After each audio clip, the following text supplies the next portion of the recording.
So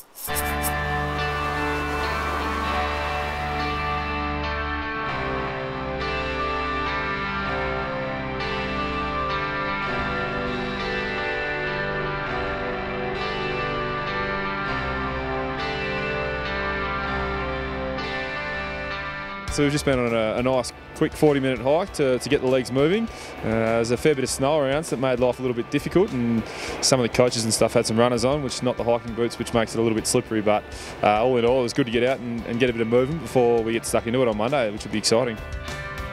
The breathing up here is something else, and you can't really prepare for it unless you're here. So you sort of notice it when you first walk into the hotel and you walk up the stairs and you sort of get a little bit dizzy and lose your breath. And we did a little bit of running as well just before, just a couple of bits of jogging. And after about 100 metres, you feel like you've run 2K. So you feel quite unfit, but hopefully being up here and training up here, it's going to hold us in good stead for the rest of the pre-season.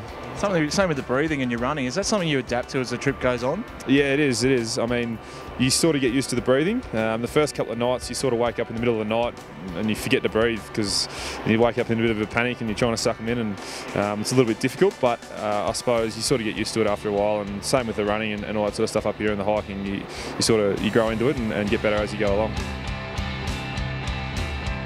Nick Del Santo is actually in our room, so that's good. He's a pretty good fella, and I think he doesn't know what quite to expect being on the Utah camp. And I think probably day one might scare the boys a little bit with so much snow around, but they're pretty good fellas, and Robbie Nahas as well. He's come across from Richmond, which is fantastic, and really looking forward to getting stuck into training with the boys.